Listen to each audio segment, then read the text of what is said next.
പൗരത്വ നിയമ ഭേദഗതിയുമായി ബന്ധപ്പെട്ട ഹർജികളിൽ കേന്ദ്ര സർക്കാരിന് സുപ്രീം കോടതിയുടെ നോട്ടീസ്. തെരഞ്ഞെടുപ്പിന് തൊട്ടുമുൻപുള്ള വിജ്ഞാപനം ദുരുദ്ദേശത്തോടുകൂടിയെന്ന ഹർജിക്കാർ വിഷയത്തിൽ 3 ആഴ്ചയ്ക്കകം മറുപടി നൽകണമെന്ന് സുപ്രീം കോടതി. ഏപ്രിൽ 9-ന് ഹർജികൾ വീണ്ടും പരിഗണിക്കും. കൂടുതൽ വിവരങ്ങളുമായി ഇപ്പോൾ സിബി ചേരുകയാണ്. സിബി, വിശദാംശങ്ങൾ.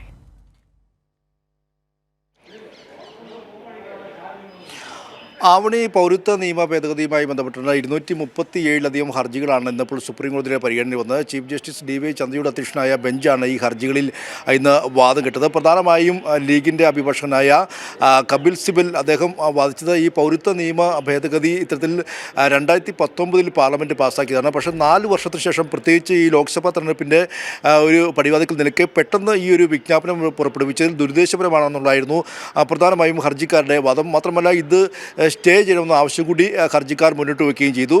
എന്നാൽ ഈ വിഷയത്തിൽ ഇത്തരത്തിൽ ഈ പൗരത്വ ഭേദഗതി നിയമം ഇത് പൗരന്മാരുടെ അല്ലെങ്കിൽ രാജ്യത്തെ ജനങ്ങളുടെ അല്ലെങ്കിൽ രാജ്യത്തുള്ള പൗരന്മാരുടെ പൗരത്വം റദ്ദാക്കപ്പെടുകയില്ലെന്നും ഇതിൽ ചില തെറ്റിദ്ധാരണ സൃഷ്ടിക്കുകയാണെന്നുമായിരുന്നു കേന്ദ്ര സർക്കാരിൻ്റെ വാദം.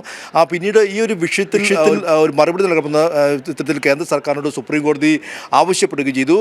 4 ആഴ്ച സമയം വേണമെന്നായിരുന്നു ഇത്തരത്തിൽ ഈ കേന്ദ്ര സർക്കാരിന് വേണ്ടി ഹാജരായ സോളിസിറ്റർ ജനറൽ തുഷാർ മേത്ത ആവശ്യപ്പെട്ടത്. അതായത് 237 ഹർജികളിൽ 20 ഹർജികളും ഇത്തരത്തിൽ ഈ ഒരു സ്റ്റേ ആവശ്യം ഉന്നയിച്ചുകൊണ്ടുള്ള ഹർജിയാണ്. അതുകൊണ്ട് തന്നെ ഇതിൽ വിശദമായ മറുപടി നൽകണമെങ്കിൽ 4 ആഴ്ചയെങ്കിലും സമയം വേണമെന്നൊരു ആവശ്യമായിരുന്നു കേന്ദ്ര സർക്കാർ മുന്നോട്ട് വെച്ചത്. എന്നാൽ 3 ആഴ്ചയ്ക്കകം ഇതിൽ മറുപടി പറയണമെന്നൊരു ആവശ്യമാണ് സുപ്രീം കോടതി മുന്നോട്ട് വെച്ചത്. എന്തായാലും ഏപ്രിൽ 9-ന് ഈ കേസ് വീണ്ടും പരിഗണിക്കാൻ വേണ്ടി മാറ്റുകയും ചെയ്തു. DYFയും കേരളവും അതോടൊപ്പം തന്നെ മുസ്ലിം ലീഗും CP അടക്കമുള്ള നിരവധി രാഷ്ട്രീയ പാർട്ടികളും സംഘടനകളുമായി ഇതുമായി ബന്ധപ്പെട്ടുകൊണ്ട് ഹർജികൾ സമർപ്പിച്ചത്. ഈ ഹർജികളിലായിരുന്നു ഇന്നിപ്പോൾ ഈ ഒരു വാദം കേട്ടത്. മാത്രമല്ല, ഈ അസം, ത്രിപുര സംസ്ഥാനങ്ങളുമായി ബന്ധപ്പെട്ട ഹർജികൾക്കായി പ്രത്യേകമായ ഒരു നോഡൽ അഭിഭാഷകരെ നിയമിച്ചുകൊണ്ടുള്ള ഉത്തരവും ഇന്നിപ്പോൾ സുപ്രീം കോടതി ഭാഗത്തു നിന്ന് ഉണ്ടാവുകയും ചെയ്തിട്ടുണ്ട്. എന്തായാലും പൗരത്വ നിയമ ഭേദഗതിയുമായി ബന്ധപ്പെട്ടുള്ള വിശദമായ വാദം ഇനിയിപ്പോൾ ഏപ്രിൽ 9-ന് ശേഷമായിരിക്കും. അതിൽ കേന്ദ്ര സർക്കാർ നൽകുന്ന മറുപടിക്കനുസരിച്ചായിരിക്കും പിന്നീട് അങ്ങോട്ടേക്ക് വാദം നൽകുക. ഇത് അതേസമയം സ്റ്റേ ചെയ്യണമെന്നൊരു ആവശ്യം സുപ്രീം കോടതി പരിഗണിച്ചില്ല. മറിച്ച് ഹർജിക്കാർ മുന്നോട്ട് വെച്ച മറ്റൊരു പ്രധാനപ്പെട്ട കാര്യം, ഈ ഒരു കാലയളവിൽ ഏതെങ്കിലും പൗരന്മാർക്ക് ഇത്തരത്തിൽ ഈ പുതിയ വിജ്ഞാപനം അനുസരിച്ച് പൗരത്വം നൽകുമോ എന്നുള്ളൊരു സംശയമായിരുന്നു പ്രധാനമായും ഉന്നയിച്ചത്. അതിൽ സുപ്രീം കോടതി വ്യക്തമാക്കിയത് 2-3 തലങ്ങളിലാണ് ഈ ഒരു പൗരത്വം ഇത്തരത്തിൽ നടപ്പാക്കുക എന്നുള്ളതാണ് നമുക്ക് ലഭിക്കുന്ന വിവരം. അതനുസരിച്ചാണെങ്കിൽ 3 ആഴ്ച കൊണ്ട് അങ്ങനെ പൗരത്വം നൽകാനാവില്ല എന്നും സുപ്രീം കോടതി തന്നെ പറയുകയുണ്ടായി. എന്തായാലും ഇനിയിപ്പോൾ ഏപ്രിൽ 9-ന് ഈ ഒരു കേസ് പരിഗണിക്കുമ്പോൾ ഇതുമായി ബന്ധപ്പെട്ടുകൊണ്ട് കേന്ദ്ര സർക്കാർ കൃത്യമായ ഒരു മറുപടി നൽകണം. ഈ മറുപടിക്ക് വേണ്ടിയുള്ള 3 ആഴ്ച സമയം നൽകിയിട്ടുണ്ട്. ഇനിയിപ്പോൾ ഏപ്രിൽ 9-ന് ഈ ഒരു പൗരത്വ നിയമ ഭേദഗതിയുമായി ബന്ധപ്പെട്ടുള്ള ഹർജികൾ വീണ്ടും പരിഗണിക്കുകയും ചെയ്യും. ആവണി, സിബി, ഈ ഹർജി പരിഗണിക്കുന്ന സമയം കേന്ദ്രം കോടതിയിൽ പറഞ്ഞിരുന്നത് ഹർജി ആരുടെയും പൗരത്വത്തിന് റദ്ദാക്കപ്പെടുന്നതല്ല ഈ ഹർജി ആരുടെയും പൗരത്വം ഇതിലൂടെ റദ്ദാക്കപ്പെടുന്നില്ല എന്നാണ് കേന്ദ്രം സുപ്രീം കോടതിയിൽ പറയുകയുണ്ടായത്. ഇത് എത്രത്തോളം നമുക്ക് മുഖവിലേക്ക് എടുക്കാനാകുന്ന ഒന്നാണ്?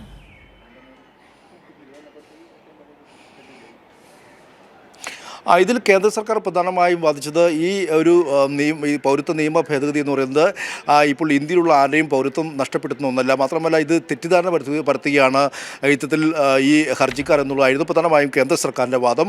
എന്നാൽ ഹർജിക്കാർ ഉന്നയിച്ചത് ഈ ഇന്ത്യൻ പൗരത്വത്തെ ഒരു പ്രത്യേകമായ മതത്തിൻ്റെ പേരിൽ നിർവചിക്കുന്നത് ശരിയല്ലെന്നും ഇത് ഭരണഘടനാ വിരുദ്ധമാണെന്നും ഇത് മതേതര ഇന്ത്യയുടെ ആശയങ്ങൾക്ക് വിരുദ്ധമാണെന്നുമായിരുന്നു ഹർജിക്കാരുടെ പ്രധാനപ്പെട്ട ആവശ്യം. അതുകൊണ്ട് തന്നെ ഈ പൗരത്വ നിയമ ഭേദഗതിയുമായി ബന്ധപ്പെട്ടുകൊണ്ട് വെബ് പോർട്ടലും മൊബൈൽ ആപ്ലിക്കേഷനെല്ലാം തന്നെ തുറന്നുകൊണ്ട് കേന്ദ്ര സർക്കാർ ത്വരിതഗതിയിൽ മുന്നോട്ട് പോവുകയാണ്. എത്രയും വേഗം ഇത് സ്റ്റേ ചെയ്യണമെന്നൊരു ആവശ്യമാണ് ഇവർ ഉന്നയിച്ചത്.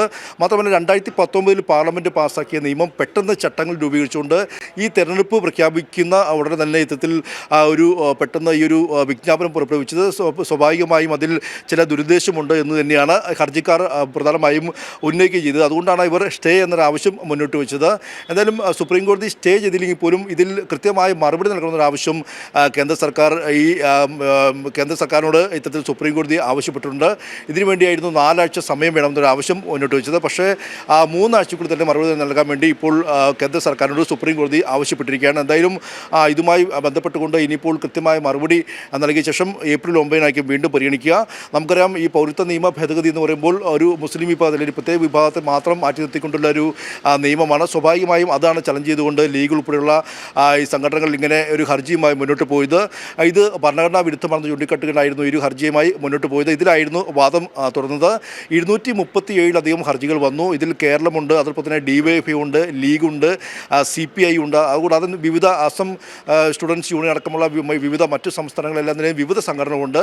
ഈ എല്ലാ ഹർജികളും ഒറ്റയടിക്ക് തന്നെ ഇത് പരിഗണിക്കുകയായിരുന്നു. ഇതിൽ 20ലധികം ഹർജികളായിരുന്നു ഇത് സ്റ്റേ ആവശ്യം മുന്നോട്ട് വെച്ചത്. അതുകൊണ്ട് തന്നെയാണ് ഇതിൽ കൂടുതൽ സമയമെടുന്ന ആവശ്യം കേന്ദ്ര സർക്കാർ മുന്നോട്ട് വെച്ചത്. എന്തായാലും വിശദമായൊരു വാദം തന്നെ ഇന്ന് ഏകദേശം 1 മണിക്കൂറിലധികം കേട്ടു. അതിനുശേഷമാണ് പിന്നീട് കേന്ദ്ര സർക്കാരിന് ഇത്തരത്തിൽ നോട്ടീസ് അയക്കുകയും ഇതിൽ ഇനി 3 ആഴ്ചക്കകം മറുപടി നൽകണമെന്നൊരു ആവശ്യം സുപ്രീം കോടതി ഉന്നയിച്ചിരിക്കുന്നത്. ഇനിയിപ്പോൾ ഏപ്രിൽ 9 ഈ കേസ് പരിഗണിച്ച ശേഷം കേന്ദ്ര സർക്കാരിൻ്റെ മറുപടി എങ്ങനെയാണോ ആ രീതിയിലായിരിക്കും ഇനിയിപ്പോൾ കാര്യങ്ങളിൽ വാദങ്ങൾ കേൾക്കുക.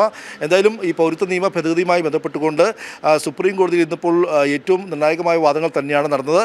സ്റ്റേ എന്നൊരാവശ്യം ഉന്നയിച്ച് അംഗീകരിച്ചില്ലെങ്കിൽ പോലും ഈ കേസുമായി ബന്ധപ്പെട്ടുകൊണ്ട് ഇനി കേന്ദ്ര സർക്കാരിന് കൃത്യമായ മറുപടി ഇനിയിപ്പോൾ ഏപ്രിൽ 9 മുമ്പ് നൽകേണ്ടി വരും. ആവണി.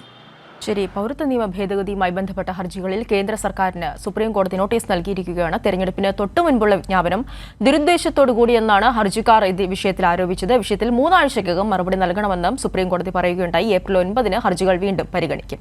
സിബി ജോസഫാണ് ദില്ലിയിൽ നിന്നും വിശദാംശങ്ങൾ നൽകിയത്.